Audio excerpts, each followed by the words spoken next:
The journey of the soul, shedding the ego to progress in the matrix. The concept of the soul is ancient and complex, rooted in spiritual, philosophical, and religious traditions across the world. It is often seen as the essence of an individual, the core that transcends physical existence. On the other hand, the matrix is a modern metaphor for the constructed reality we live in, popularized by the 1999 movie of the same name, but also existing as a philosophical concept long before.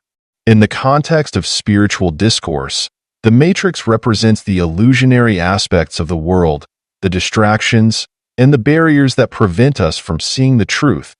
To move forward in the journey as sole players in the matrix, one must confront and eventually shed the ego. The ego, while necessary for navigating the physical world, can become a hindrance to the soul's growth and evolution. This explores the intricate relationship between the soul, ego, and the matrix, and why releasing the ego is essential for true spiritual progress. The ego, a double-edged sword. The ego is a complex structure within the human psyche. It helps us navigate the physical world, giving us a sense of identity and separating the self from the other. In the early stages of life, the ego is crucial for survival, enabling us to assert ourselves, protect our interests, and build a sense of individuality. However, as we grow and evolve spiritually, the same ego that once served us becomes a barrier to deeper understanding and connection with the universe. The ego thrives on separation, control, and fear. It is the voice in our head that insists on our importance, that clings to material success, that fears death, and resists change.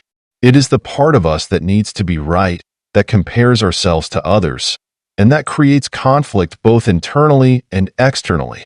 In the matrix, the ego is constantly fed by external stimuli, social structures, cultural norms, media, and materialism that reinforce the illusion of separation.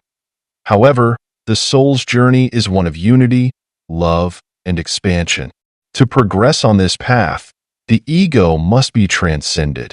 This does not mean destroying the ego, but rather integrating it into a higher state of consciousness where it no longer dictates our actions and perceptions. The matrix, a constructed reality. The matrix, in spiritual terms, can be seen as the sum total of the external world's influences that keep us trapped in lower consciousness. It is the system of beliefs, societal norms, and material obsessions that keep us disconnected from our true selves. The matrix is designed to keep us focused on the physical and the external, distracting us from the internal journey of the soul. In the matrix, the ego is continuously fed with illusions of control, success, and fear. We are led to believe that happiness comes from external achievements, wealth, power, status, when in reality, these are fleeting and ultimately unfulfilling. The soul, however, seeks something far deeper, a return to unity, a connection with the divine, and the realization of its true nature. The first step in breaking free from the matrix is recognizing that it exists. This awareness is a sign that the soul is beginning to awaken. But awareness alone is not enough. One must actively work to dismantle the ego's hold on the psyche. The role of the ego in the soul's journey. The ego, as previously mentioned, plays a significant role in our initial development. It is essential for establishing boundaries, a sense of self, and functioning within the physical world. However, as the soul progresses on its journey, the ego becomes more of a hindrance than a help. The soul's journey is one of expansion, seeking to move beyond the limitations of the physical world and the ego's narrow perspective. The ego's focus on separation, competition, and material gain is at odds with the soul's desire for unity, love, and spiritual growth. The soul longs to connect with something greater than itself, to experience the divine, and to transcend the limitations of the physical world. In this journey, the ego can be seen as a kind of gatekeeper. It resists change and clings to the familiar, creating fear and doubt that can hold the soul back. However, the challenges posed by the ego are also opportunities for growth.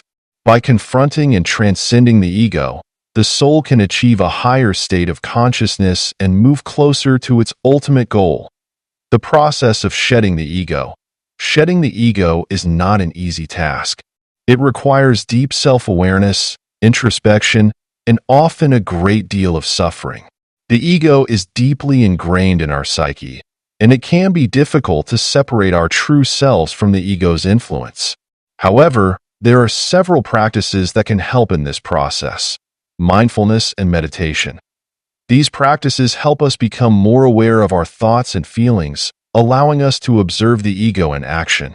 By cultivating a state of mindfulness, we can begin to separate ourselves from the ego's influence and connect with our true selves. Shadow work. This involves confronting and integrating the darker aspects of ourselves that the ego often hides. By bringing these hidden aspects to light, we can begin to heal and release them, freeing ourselves from the ego's grip. Spiritual practice. Engaging in spiritual practices such as prayer, meditation, or yoga can help us connect with something greater than ourselves, reducing the ego's influence and allowing us to experience a sense of unity and connection with the divine. Service to others. The ego is inherently self-centered, focusing on its own needs and desires. By serving others, we can begin to shift our focus away from ourselves and towards the greater good, reducing the ego's influence. Embracing suffering. Suffering is often the catalyst for spiritual growth. It forces us to confront our attachments, desires, and fears, and to let go of the ego's need for control. By embracing suffering and seeing it as an opportunity for growth, we can begin to transcend the ego and move forward on our spiritual journey. The rewards of shedding the ego. As we begin to shed the ego, we open ourselves up to new possibilities and experiences. The soul, no longer confined by the ego's limitations, can begin to expand and explore the higher realms of consciousness. We begin to experience a sense of unity with all of creation, a deep connection with Source, and a profound sense of peace and contentment. In this state, we are no longer driven by the ego's desires and fears. We are free to live our lives in alignment with our true selves, guided by love, compassion, and wisdom. The soul, having transcended the ego, is able to move forward on its journey, closer to its ultimate goal of unity with the divine. Conclusion. The journey of the soul in the Matrix. The journey of the soul is a complex and challenging one, filled with obstacles and opportunities for growth. The ego, while necessary in the early stages of our development, eventually becomes a hindrance to our spiritual progress. By recognizing the ego's influence and actively working to transcend it, we can begin to move forward on our journey, free from the limitations of the Matrix. In shedding the ego, we open ourselves up to new possibilities and experiences, allowing the soul to expand and connect with the higher realms of consciousness. This process is not easy, but it is essential for true spiritual growth and evolution. By embracing this journey, we can move closer to our ultimate goal of unity with the divine and fulfill our true potential as soul players in the Matrix. Please like, share, and subscribe to my channel. Thank you for watching.